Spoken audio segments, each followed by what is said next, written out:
Senhoras, senhores, queridas irmãs, queridos irmãos espíritas, caras amigas, caros amigos que nos acompanham pela Web TV Mansão do Caminho, nossos votos de muita paz. Inicialmente, eu desejo rogar escusas por não me encontrar com a saúde conforme seria de desejar. Eu estava internado em hospital e saí exclusivamente para a nossa reunião de quinta-feira e para o lançamento desta obra muito delicada do Dr. Bezerra de Menezes. É provável que durante a nossa conversação, porque será abrir o coração da mediunidade a todo aquele que deseje servir à humanidade através dos recursos da doutrina espírita. No momento quando o diretor do hospital assinava minha alta a meu pedido, porque não completei os exames de um check-up, ele me perguntou curiosamente: o Espiritismo é uma doutrina que cura? Assim dizem, não é verdade? Eu disse: sim, senhor, é verdade. Além de o dizerem, executam. Ele se voltou para mim, séptico, e disse: mas você é um divulgador do Espiritismo. Adoece? Eu digo: adoeço, sim, senhor. Porque o senhor é médico e periodicamente a máquina falha, exigindo reparos.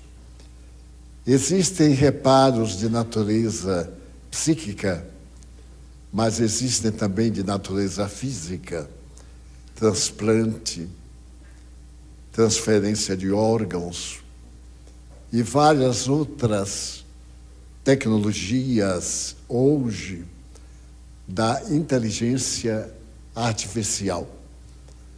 E como nós espíritas cuidamos do amanhã desde hoje, somos pessoas como todas as pessoas, com problemas, com desafios, com sofrimentos, porém, com uma forma diferente de pensar e de agir.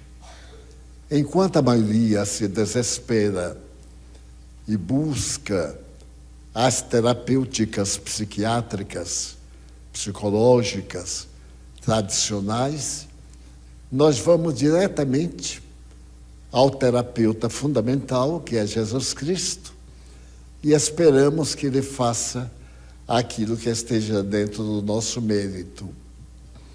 Se nós temos mérito, estamos predispostos à cura. Se não temos, experimentamos o sofrimento como sendo um caminho de retificação da nossa necessidade. E eu estou nesse caminho, porque não tenho mérito suficiente. Ele disse: você crê honestamente? Eu disse: bem, primeiro eu estou esperando que o senhor me dê alta, para depois fazermos a confissão. Porque o senhor certamente nunca foi a uma sessão espírita. Não, nunca foi. Então não tem a mínima condição de fazer qualquer reflexão ou de debater com um toque de ironia, porque afinal, para o senhor me atender, eu estou pagando, e muito bem, e é natural que seja atendido como mandam os códigos. Mas a nossa doutrina é uma ciência da psique, da mesma forma que os modernos métodos da quarta força em psiquiatria constituem um recurso para libertar o indivíduo dos transtornos da atualidade. A questão de cura é muito relativa, porque nós estamos em um equipamento de natureza orgânica, com possibilidades de prolongamento e com possibilidades menores. É natural que eu, tendo 96 anos saudáveis, o senhor vai verificar que eu não tenho nenhuma doença. E o que está fazendo aqui? Buscando a confirmação científica do que o Espiritismo me diz. Eu tive Covid e fiquei com algumas sequelas. Há um ano. Durante um ano, eu venho tentando os recursos psíquicos e mantendo todo o otimismo possível. Passado este ano, eu então recorro agora à ciência de Hipócrates para verificar se pode ser substituído algum parafuso, pode ser substituído alguma peça, ou então pode ser dado o sinal de libertação. E ele disse: qual é o sinal de libertação? O atestado de óbito.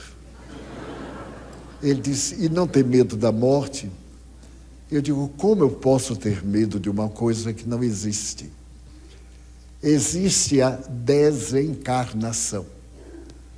Encarnar, em bom português, significa vestir-se de carne.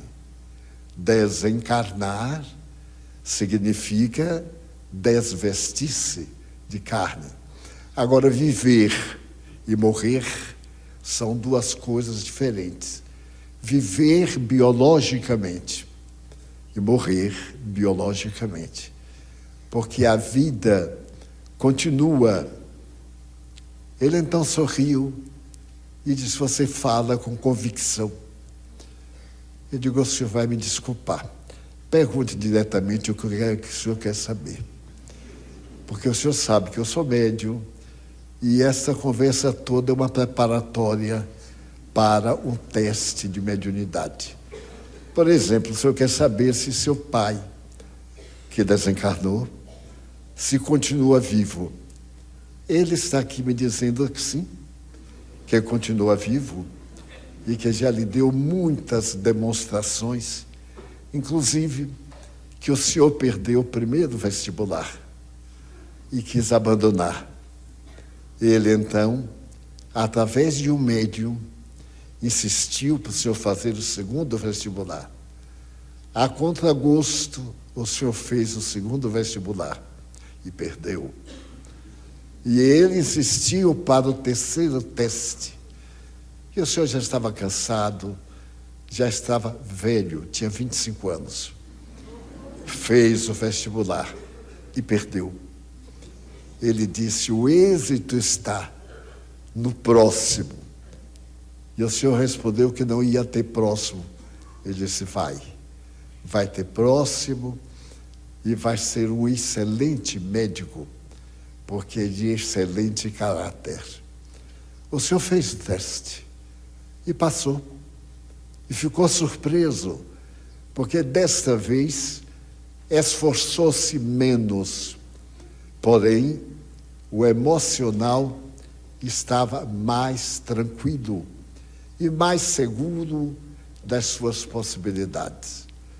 Ele disse: você quer mesmo que a alta?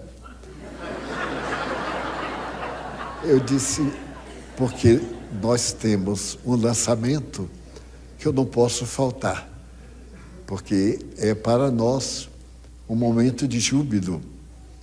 Ele disse: e por que está internado? Eu disse: para seguir o primeiro conceito do Espiritismo. Fé verdadeira é aquela que enfrenta a razão face a face em todas as épocas da humanidade. E eu enfrento a razão sou orgânico, sei da minha doença, porque eu faço autoanálise, embora não tenha recursos universitários, mas tenho muita experiência. Ninguém vive 96 anos, doutor, e continua uma lesma. Não é possível.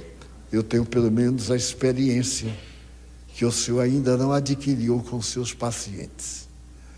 Ele disse: você diz o que pensa. Não, senhor, eu estou respondendo o que o senhor deseja saber. Então, nós temos esse inquérito, e eu deixar mais dúvida do que certeza, foi um momento infeliz e de minha parte de covardia, porque o senhor é diplomado pela universidade e eu sou diplomado pela Universidade da Vida. O senhor estuda corpos, eu estudo almas. O senhor tem uma visão temporária da matéria respeitável.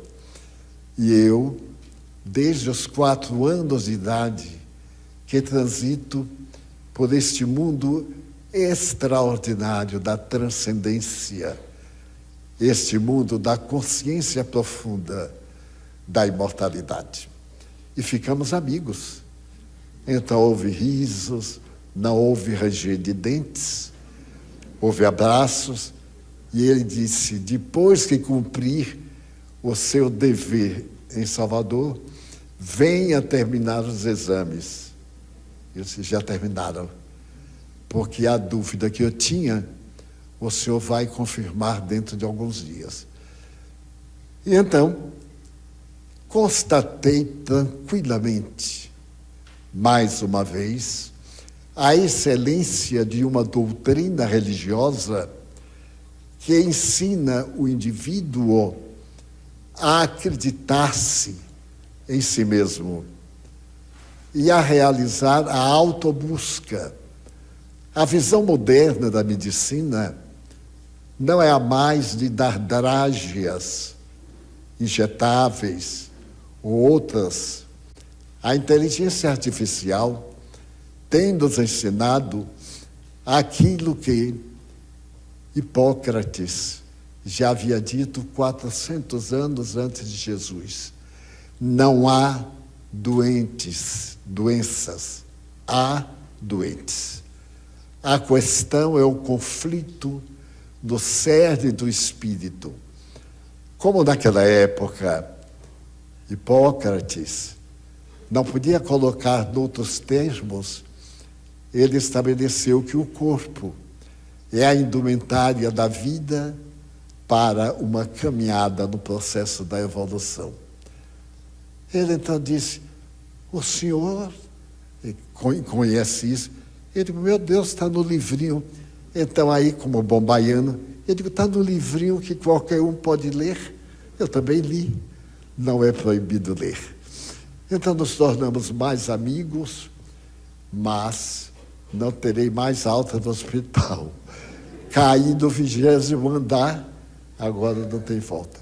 Mas quero dizer que a doutrina espírita, mal compreendida, mal divulgada, ainda nesta atualidade da lógica, da tecnologia de ponta, das micropartículas e do macrocosmo, ainda é tão ignorada que é lamentável, porque a grande imprensa e outras doutrinas religiosas encarregaram-se durante muito tempo de assinalar a mediunidade com a superstição da feitiçaria. Os fenômenos mediúnicos como sendo da ignorância popular e de escravos, o que demonstra que não conhecem em absoluto essa doutrina científica. Porque notem que desde os primórdios da cultura humana, por volta do século VII antes de Jesus, a filosofia na Grécia já se debatia na seguinte interrogação: que é a vida? Por que se morre? qual é o fundamento principal da vida? Depois de muitos debates, a psicologia contemporânea veio dar as respostas que o grande pai da doutrina médica não havia conseguido. O grande objetivo da vida é conhecer a vida e bem viver. Não é viver bem, porque o mal, o vulgar, o indivíduo sem escrúpulos, vive bem. O seu problema de consciência, psicologicamente, é uma consciência de sono, sem sonho. Mas quando ele raciocina, ele adquire a consciência de natureza cósmica. Nada lhe é surpresa e nada lhe é impossível. Porque vivemos um universo de mutações e de movimento permanente. E a razão básica da vida é o movimento. E como não existe nada em estado de letargia, parado no universo, se há movimento, dizia Aristóteles, há vida. E consegui viajar, e na hora que eu ia saindo, ele me disse: o senhor não me perguntou se aquilo que me falou de meu pai era verdade? Eu disse: mas quem tem dúvida é o senhor, não sou eu. Se eu lhe falei, não era necessário lhe perguntar. Eu lhe falei porque não apenas tenho certeza, mas porque conversei com ele além da fronteira material da vida imortal. Ele me disse: o que é que eu faço? Eu digo: eu vou voltar, mas não para me internar. Eu vou realizar uma conferência aqui em São Paulo, convidá-lo com antecipação e convidá-lo para um encontro informal de perguntas e respostas. Pois bem, eu cheguei ontem, ou melhor, anteontem, e ele já me deu a honra de mandar um e-mail. Na sua explicação sobre papai, eu fiquei intrigado. Como é que o senhor poderia imaginar que eu perdi 4 vestibulares? Eu aí respondi: já. Mas eu não imaginei. Eu lhe informei confirmando o fato que aconteceu. E um grande médico francês, Dupont, assevera que não existe nada mais poderoso do que um fato.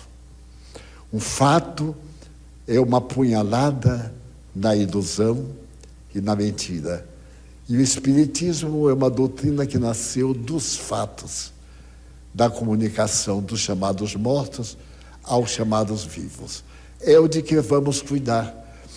Hoje, já é setembro, mas nós vamos realizar a tarefa que estava programada para a terça-feira passada, que era o lançamento do livro do Dr. Bezerra, aproveitando a data da sua existência terrena, 29 de agosto, quando ele nasceu, vindo estar conosco e realizando uma existência prodigiosa, desencarnando a 11 de abril do ano 900. Uma vida breve, de 64 para 65 anos. Quando, no passado, falávamos de idade, tratava-se esse indivíduo de um ancião. Mas eu estou com 96 anos e me sinto juvenil. Ou é um transtorno mental, ou é uma realidade. Porque não perdi a alegria de viver, a confiança em mim mesmo. Aprendi a me amar depois de velhote, porque antes tinha os conflitos, tinha os dramas, o jogo da educação social, feita toda de hipóteses. Então, à medida que eu mergulhava no Espiritismo, os Espíritos diziam: conhece-te. A velha frase do templo de Apolo, na Grécia: conhece-te a ti mesmo. Eu conhecia muita gente e, curiosamente, não me conhecia. Eu tinha notícias de coisas que aconteciam comigo. Então eu ficava espinhado com um olhar, ficava mal com uma palavra pesada. Achava que a vida não foi generosa para mim, porque eu havia nascido num lar modesto. Minha mãe era analfabeta, meu pai quase era um homem extraordinário. Ele aprendeu a ler e escrever para poder votar. No tempo que votar não era voltar, era votar. E então eu lamentava isto, porque os espíritos me falavam sobre transcendências e eu não tinha com quem conversar. Não sabia se era verdade. Certa feita eu estava no sepultamento e o amigo da família me pediu para fazer uma prece. E eu comecei a fazer a prece aqui em Salvador, no cemitério. E quando eu estava no entusiasmo, porque orar é falar a Deus, meditar é esperar a resposta de Deus. Então é necessário as duas fases. Quando eu estava me entregando a Deus, apareceu-me um espírito e me disse: olha, quando terminar, acompanhe-me, que eu quero lhe mostrar algo muito interessante. Terminei a prece, terminamos o sepultamento e disse: venha comigo. E levou-me a uma sepultura algo luxuosa. E me disse: eu era médico da faculdade de medicina e era especialista em tal disciplina. Desencarnei e, ao invés de, em minha homenagem, se construir mais uma sala de cirurgia para os necessitados, se construiu um mausoléu de pedra, de morte, sem nenhum significado. Quando é que nós vamos conhecer realmente as necessidades da vida? Para que esta placa de bronze, quando muita gente está morrendo de fome? Isto foi no ano de 1955. Muita gente ainda estava borboleteando no alto. E ele já me ensinava.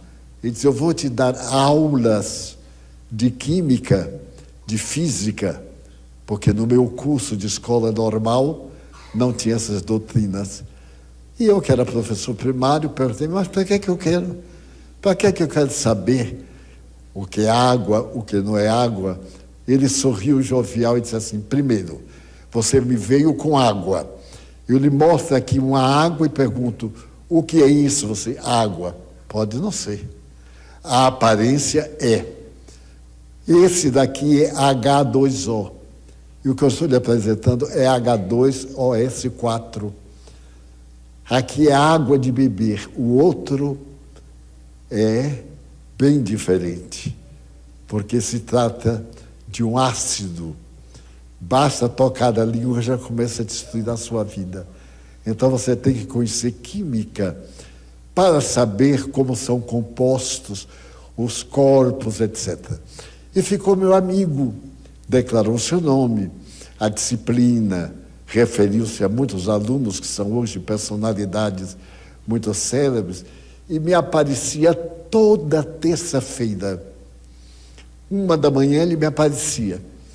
Então, naquele tempo, não tinha técnica nenhuma, mas ele improvisou um como instrumento de slide que projetava na parede. Não havia slides naquela época, de forma que quando chegou a maquinazinha de projeção, eu me achava um deputado em slides, porque já conhecia muito bem.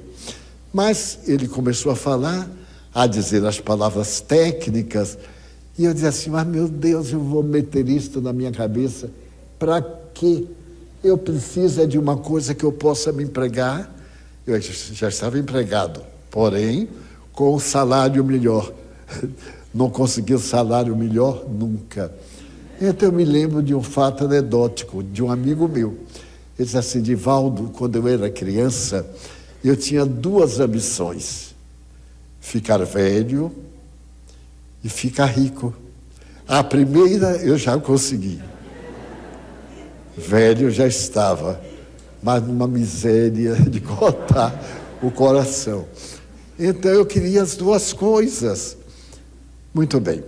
Foi nesse ínterim, eu estava, portanto, na convicção, lendo o Espiritismo, estudando, ouvindo os espíritos que se comunicavam por meu intermédio, eles me explicando tecnicamente, fisiologicamente, como é que se dá a comunicação, mostrando que não é um fenômeno transcendente, algo misterioso, é um fenômeno comum da fisiologia humana. Nesse ínterim, eu fui a São Paulo a convite da organização que estava desenvolvendo um congresso. E era o meu primeiro embate com um grande público, grande no sentido de muitas pessoas. O salão enorme, superlotado. Eu era mais moço, eu já disse que eu consegui a velhice. E então, eu proferi a conferência, proferi e fiquei felicíssimo. Fiquei tão feliz que eu falei ao espírito que me inspirava: será que na próxima reunião o senhor me leva a proferir o tema científico? Ele disse: você sabe que ciência? Eu disse: nenhuma. Ele disse: então vai ser um tema de nada. Mas se você quiser, se quiser exibir-se, porque isso aí é vaidade aqui para nós, não é? Eu disse: não, senhor. E eu? Ser honesto.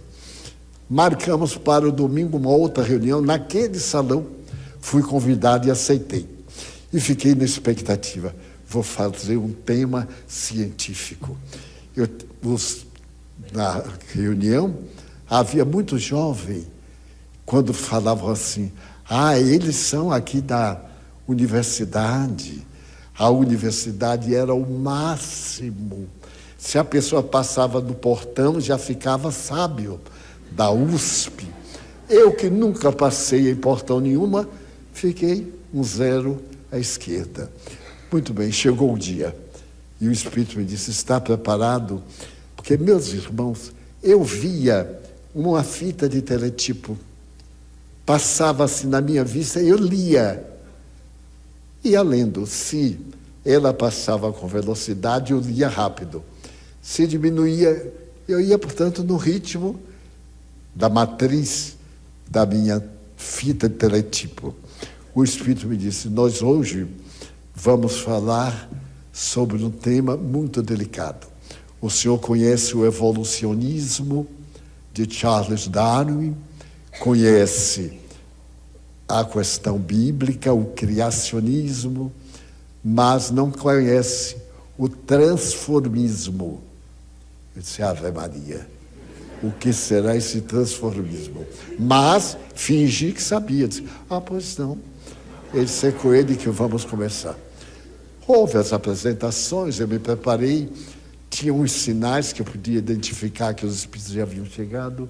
Quando eu vi a abertura, ipsis verbis, apesar das imensas conquistas da antropologia, da paleontologia e da fisiologia, não é apenas a Charles Darwin que se deve, mas havia um outro nome.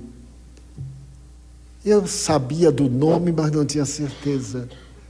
Eu então disse: apesar das conquistas de Darwin, há o nascimento da doutrina de pesquisa científica.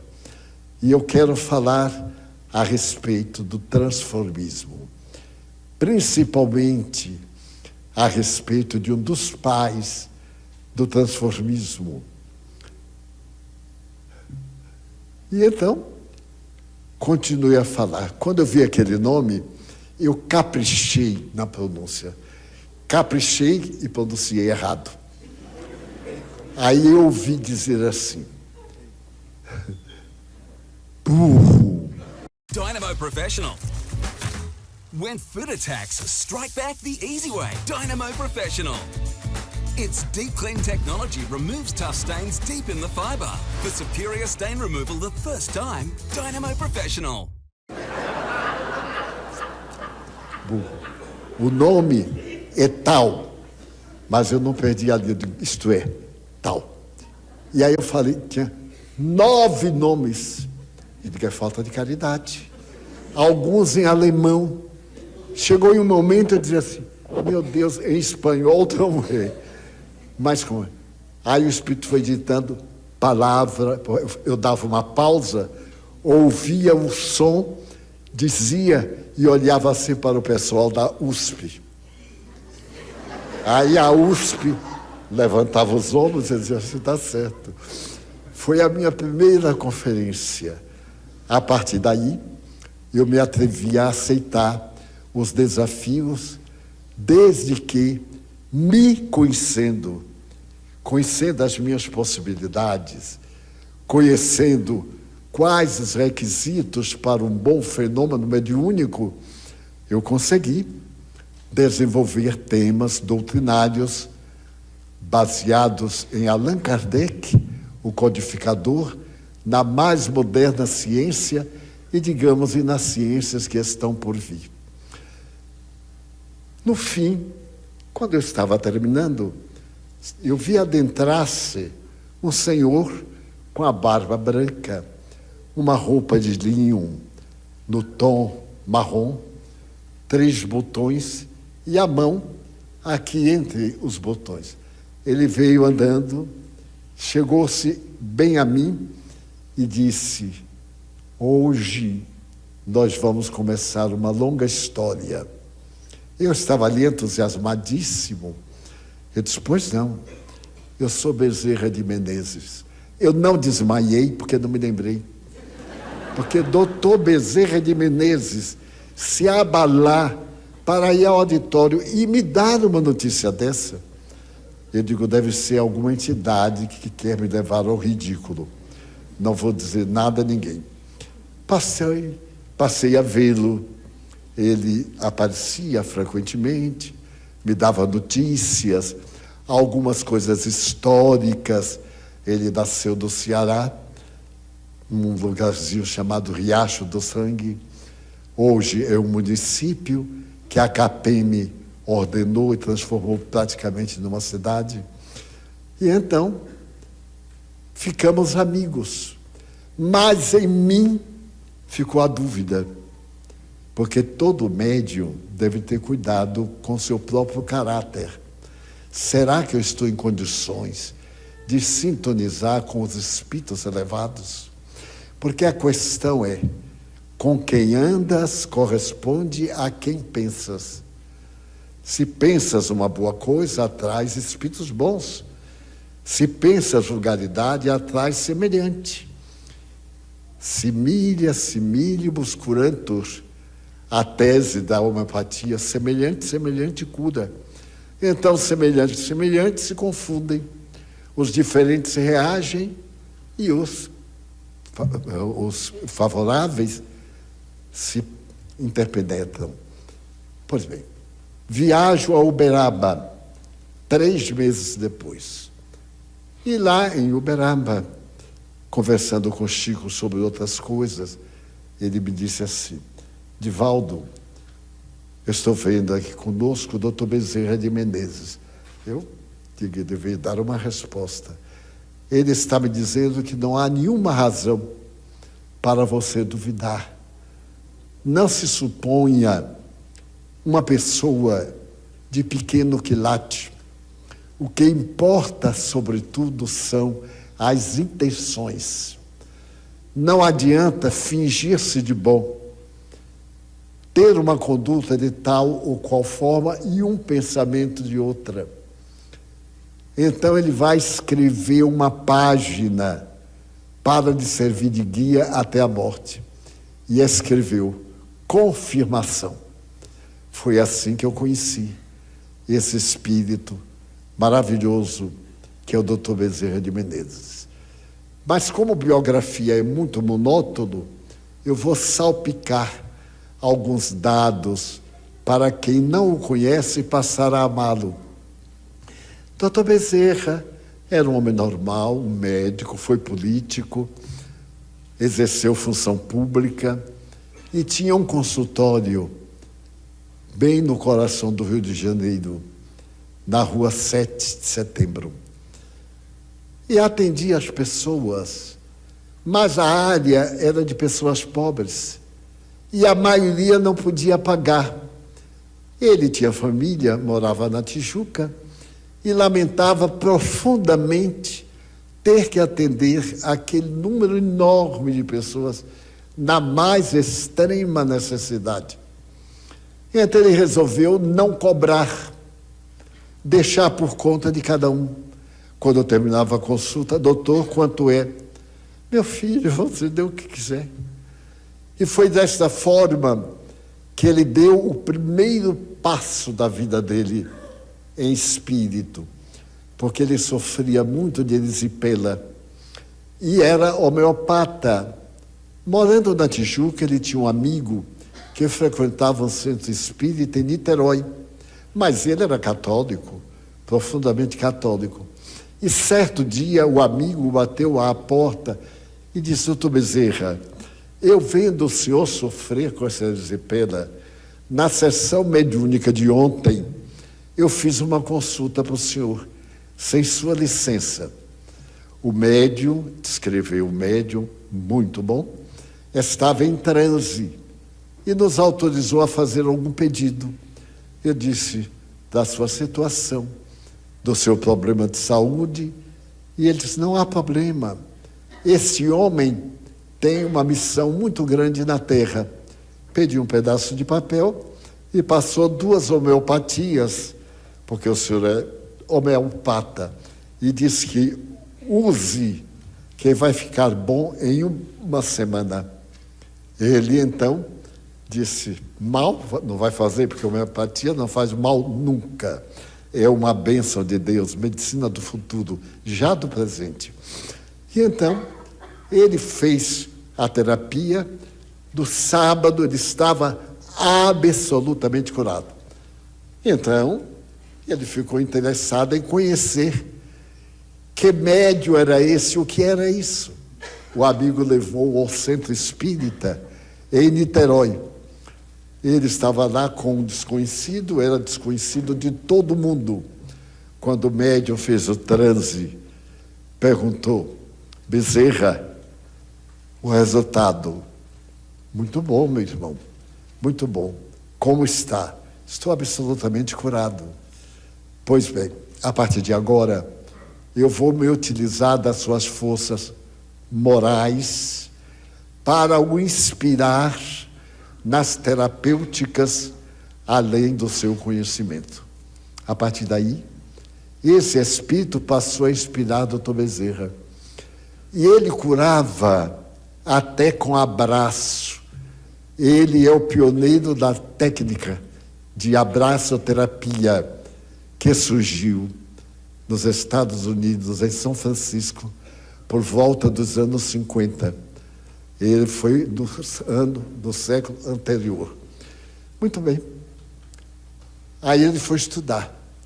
Estudou o Espiritismo e todas as perguntas que ele tinha, e a igreja dizia: é mistério, não pode responder, foram respondidas pelo Espiritismo. Principalmente, Jesus não é Deus. Deus é o supremo Criador do universo.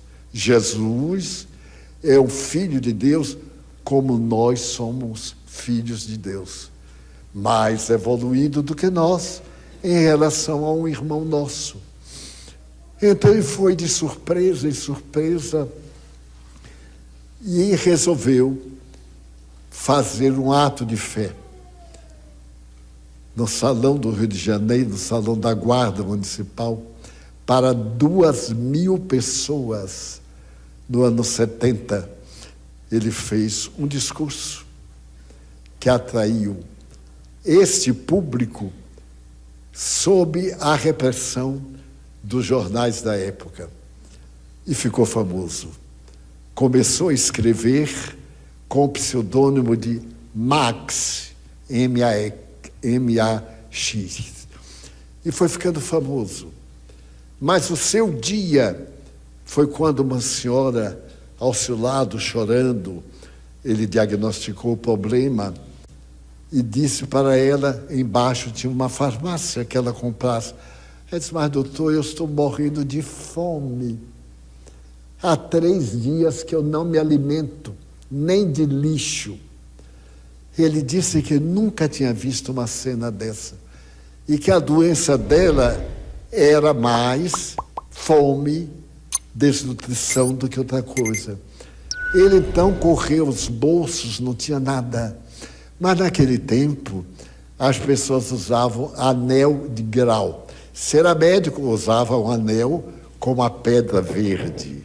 Se era professor, como eu, usava uma pedra vermelha. E assim por diante. A minha não era vermelha, não. Era uma pedra qualquer. Mas eu também tive. De vez em quando eu olhava aquela pedra de praia. Pois bem, ele estava com a mão nessa posição. E aí ele viu o anel com a esmeralda. Era tudo que ele tinha. Ele então tirou a esmeralda, a pedra, o anel e disse para ela, tome, desça na farmácia, venda ao farmacêutico qualquer coisa. Compre remédios e aquilo que sobrar, você compra alimentos para você e para os seus filhos. Ele diz que esse foi o dia em que ele, pela primeira vez, foi irmão da humanidade. Ela desceu, fez o farmacêutico conhecido Dr. Bezerra, comprou por preço justo, deu-lhe os remédios e deu-lhe também o que sobrava. E aí a notícia começou a crescer. Na semana seguinte, ele estava na Federação Espírita Brasileira e descia a escada, quando apareceu um senhor e disse, muito trêmulo, doutor, eu venho pedir uma ajuda, aqui é casa de caridade, e eu quero pedir uma ajuda, o senhor pode me ajudar? Ele não tinha nada absolutamente. Então ele disse, mas como é que eu vou negar? O que é que eu posso dar a este homem? Vou dar um abraço. Orou e disse ao homem, não tenho prata nem ouro para te dar, mas o que eu tenho, dou-te. E deu-lhe um abraço. Essa frase está no Evangelho, nos Atos dos Apóstolos. Quando o Papa Francisco esteve aqui no Brasil, no Rio de Janeiro, foi a primeira frase que ele disse. A frase se refere a Simão Pedro e a João, saindo do templo depois de um ofício, e aquela multidão de miseráveis. Então, alguém necessitado, eles ficavam ali à porta, como hoje na porta das igrejas, das instituições. Estendeu a mão para Pedro e disse assim, dê-me uma esmola pelo amor de Deus. Pedro disse, não tenho prata nem ouro para te dar, mas o que eu tenho, dou-te. Levanta-te e anda. O homem era paralítico. Levantou-se e caminhou. A partir daí, a notícia correu e as curas de Pedro eram de tal ordem que o povo levava os doentes, colocavam no caminho por onde a sombra dele caía sobre o paciente. E o paciente ficava bom. São os fenômenos notáveis do Evangelho. Pois bem, então, o doutor Bezerra o que tinha para dar foi o abraço no homem. E disse, vá confiado em Deus. Quando chegar em casa, abrace sua mulher, que também está doente, está febril. O homem saiu às carreiras da Avenida Passos, da Rua Passos, para a sua casa no morro. Uma semana depois, quando ele está descendo a escada da mesma hora, tem um homem esperando por ele, bem apresentado, e pergunta, o senhor se lembra de mim? Ele disse, não me lembro, meu filho, são tantas pessoas. Ele disse, eu sou aquele em quem o senhor deu o abraço. Eu fiquei bom da febre. Chegando em casa, eu abracei minha mulher. Na manhã seguinte, ela estava boa. E um vizinho contratou uma obra. Eu sou pedreiro e me contratou. Estou trabalhando e já estou com uma roupa nova. Agora eu quero dar um abraço no senhor para ver se faz o mesmo efeito. Dr. Bezerra disse, as minhas doenças são da alma, nenhuma coisa de fora, mas pode me dar um abraço. E o homem deu-lhe um abraço cheio de vida. Então, isso é para dar uma ideia do Dr. Bezerra de Menezes. Este homem notável tinha um filho, entre outros, que era obsidiado.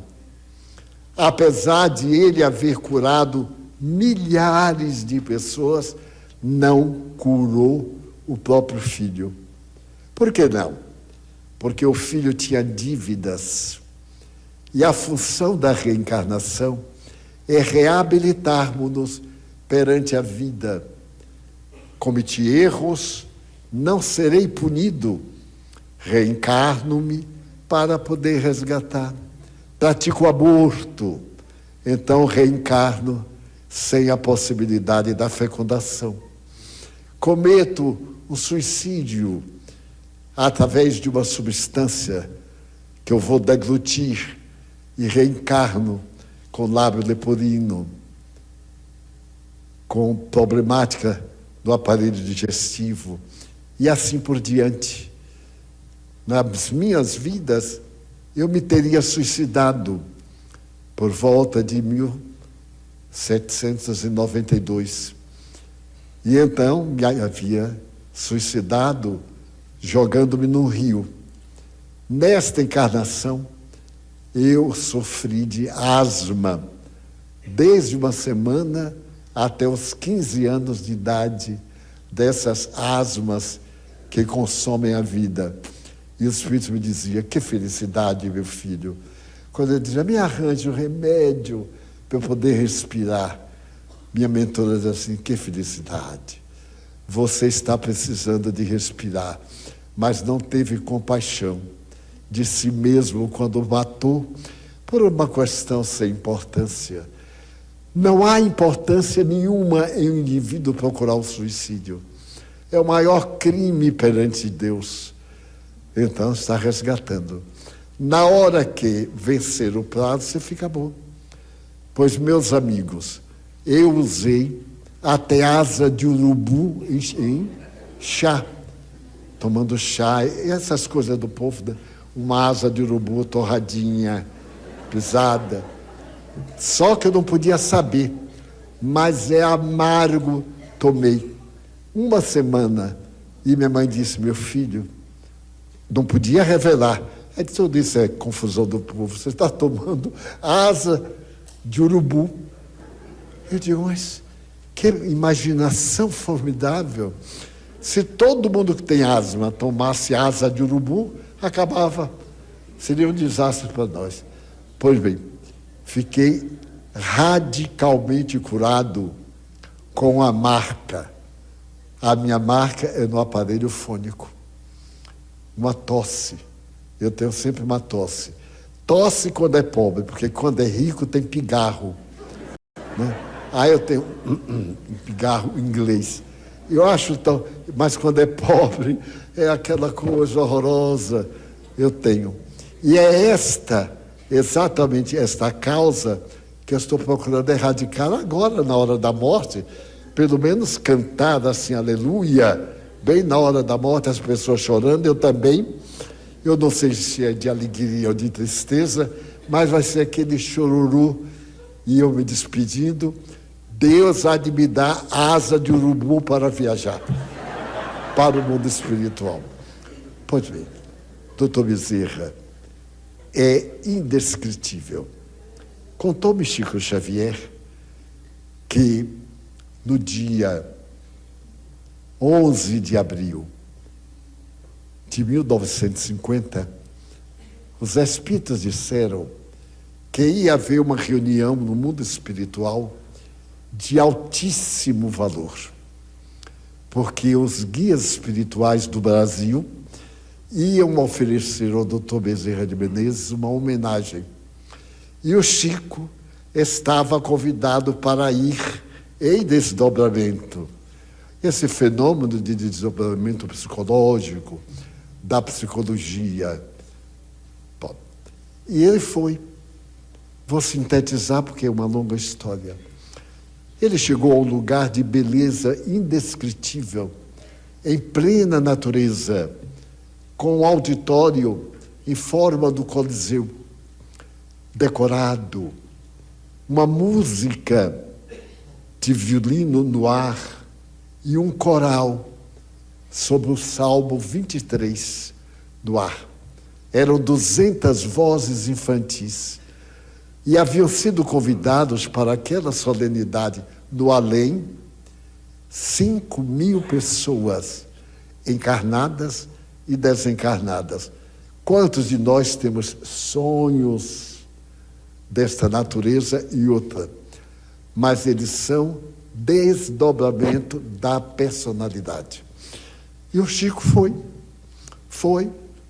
A solenidade foi aberta, doutor Bezerra, as entidades venerandas, havia uma mesa de destaque, e então ele entra, é aplaudido, como aqui na Terra, e começam os discursos. Esse fala, aquele canta e etc. Quando chega a vez do próprio doutor Bezerra, ele se levanta, olha para o auditório e diz: eu não mereço. Eu sou como um pó. Se mérito eu tiver, é a perseverança. Eu agradeço à Mãe Santíssima, ele era devoto de Nossa Senhora. Eu agradeço à Mãe Santíssima a oportunidade que me dá de me manter no mundo espiritual, trabalhando pelas criaturas humanas. E então ele fez uma peroração que comoveu a todo o auditório. Nisto, uma grande luz desce ao recinto já feericamente iluminado e aparece o ser angelical. Quando ele estava encarnado, um espírito se comunicava em nome de Maria Santíssima. E era uma jovem que viveu 16 anos na Terra, Celina, e dava recados a ele a respeito da Federação Espírita Brasileira, da caridade, enfim, ele era um homem, além do título de médico dos pobres, era respeitado como político, como cidadão e etc. E então aquela luz sulferina invade e aparece o espírito de Celina. Ela aparece e diz: Adolfo, a mãe de Jesus manda dizer-te que podes reencarnar em qualquer um dos planetas do sistema solar. Então ela me mandou informar-te em qual deles gostarias de ter a tua próxima reencarnação. Ele disse: mas quem sou eu para isso? É a bondade da Santíssima. Eu agradeço profundamente. Mas eu posso fazer um pedido. Eu amo tantos que sofrem que não me reencarnaria. Preferiria ficar do lado de cá para ajudar a humanidade. Pediria à Mãe do Cristo que me permitisse ficar no mundo brasileiro, sob as luzes misteriosas do Cruzeiro do Sul, enquanto houver dor e sombra nas terras do Brasil, eu gostaria de ficar do lado de cá, auxiliando. E somente quando o Brasil for um país feliz, é que eu me reencarnarei em qualquer lugar. Todos ficaram empaquetados. Então, Celina desapareceu e uma mão enorme escreveu no ar: teu pedido foi cedido. Permanecerás como anjo da guarda do Brasil. E desde aquele dia, de 11 de abril, Bezerra de Menezes é um anjo. Qualquer instituição espírita tem ternura especial por ele, fala por ele, e ele foi nomeado um dos guias espirituais do Brasil. O guia é o anjo Ismael, e ele uma espécie de assessor do anjo Ismael.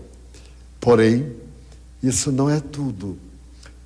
Ele passou a participar das grandes realizações nacionais, e especialmente na Revolução de 31 de março, e nestes difíceis dias, para evitar tragédias, para diminuir as dores, encontrar paliativos ou terapias para a pandemia, que agora é endêmica, faz parte das doenças habituais. Então ele está sempre na ativa, socorrendo como verdadeiro anjo de luz. Então, ele é acompanhado por quase 200 médicos desencarnados para atender pessoas que ele pede socorro, pessoas que se devotam a ele, médiuns que necessitam de muita vigilância para tomarem passes, para darem passes. E agora eu posso afirmar que ele não é apenas um dos mentores do Brasil, mas da América Latina. Porque onde houver um brasileiro espírita, e os há praticamente no mundo inteiro, a figura de Bezerra de Menezes é relatada pelos fenômenos extraordinários, pelo bem que ele tem feito, pela misericórdia que ele distende, pelo carinho e amor que ele dá a toda a humanidade. Então, Dr. Bezerra já não é somente o médico dos pobres, o anjo bom da caridade, é o enviado de Jesus para que a fraternidade brote, a caridade se desdobre e nós nos sintamos amparados. Confesso-lhes que toda vez que adoeço, a primeira oração é a Jesus pedindo, se for possível, que Dr. Bezerra me acompanhe. E para a minha idade, eu gozo de uma saúde impressionante. Eu não tenho nenhuma doença de pessoa idosa. E os médicos, eu já fiz 5 check-ups, me dizem, mas é incrível você ter essa idade tão antipática, você ter essa idade e gozar dessa saúde. Nem cárie dentária eu tenho. Aos 96 é para não ter mais nem boca. E, no entanto, aí estou, a serviço de Jesus. Eu vos convido para que venhais até mim. Tomai a vossa cruz, vinde, eu vos consolarei. Esse Espírito incomparável, que é Jesus Cristo, é o maior exemplo de psicoterapia, é o maior pensador da história. Dele disse Ernesto Renan, materialista francês, ateu. ele foi tão grande que dividiu a humanidade em duas partes, antes dele e depois dele. E no outro discurso, disse ainda Ernesto Renan, ninguém que se lhe compare, ninguém que ame como ama Jesus, ninguém que tenha tanto amor pela humanidade do que ele. Então, ao lançar o seu livro, ele me disse que seria o último livro que os dois lançaríamos, porque eu não terei mais tempo de psicografar.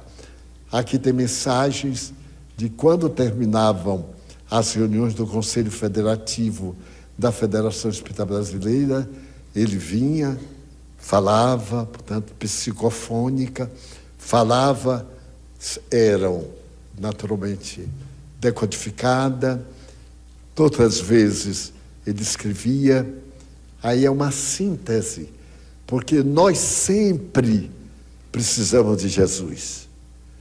Nesses dias, Jesus precisa de nós. Nossa bondade, nosso carinho, nossa compaixão, nossa misericórdia para nossos inimigos gratuitos da terra e do além. Precisamos de conviver com esse homem que, dividindo a história da humanidade, ofereceu à criatura humana a oportunidade de ser feliz. Alguém me perguntou, você é feliz, Divaldo? Eu digo, realmente, eu sou muito feliz. Mas você tem problema? Eu digo, por isso que sou feliz. Porque quem não tem problema é problema. Portanto, é uma coisa muito ruim. Porque ser problema para os outros é desagradável. E eu não tenho. Agora, há alguns problemas alheios que vêm até mim. E em nome do Evangelho de Jesus, eu anoto para que esse irmão de jornada possa acompanhar e vencer. Assim, o lançamento do nosso livro é uma coisa muito modesta. E eu procurei dar à mensagem um tom de intimidade, para que nós, quando cheguemos hoje ao lar, oremos, pedindo a doutor Bezerra que tenha compaixão do Brasil. Nesta hora tão séria, ele ficaria nos ajudando até o Brasil ser feliz. Falta pouco, porque já estamos na dor.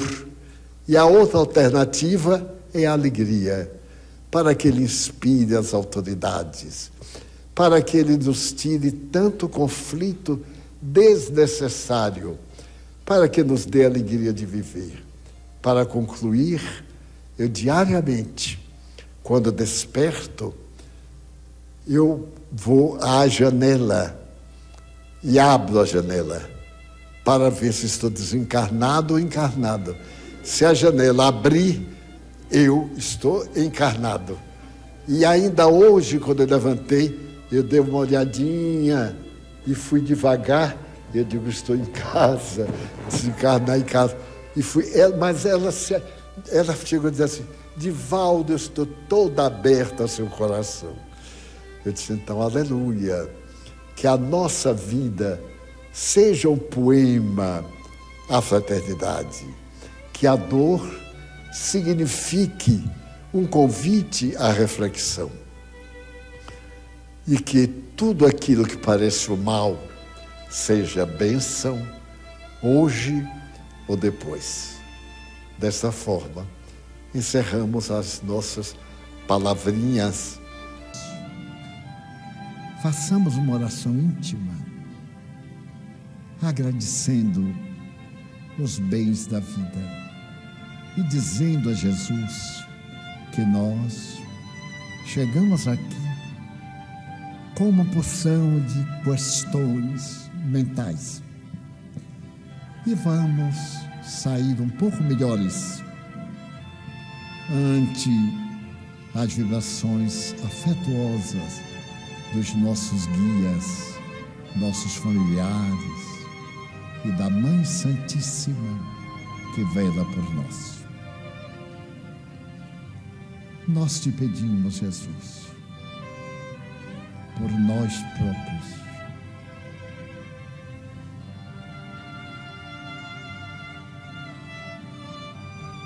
Por aqueles a quem amamos, por todos quanto nos amam.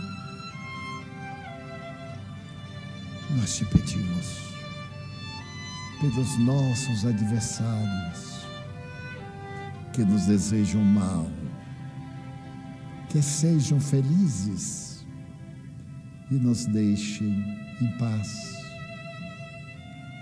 Pela nossa casa querida, aonde procuramos viver as tuas lições. Também te pedimos,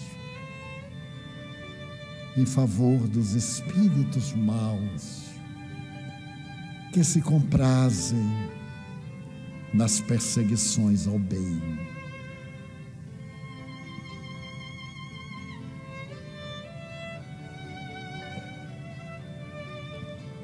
Lembramos dos que se suicidaram e estão desesperados.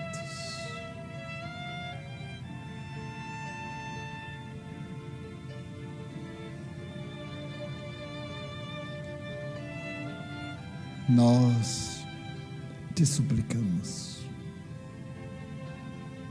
pela paz em nossos corações.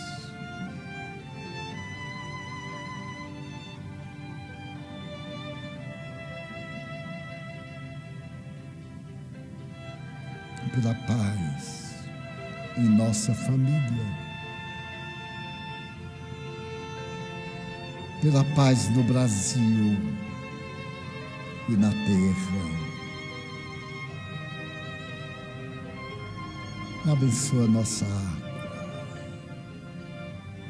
torna medicamento salutar para nossas necessidades.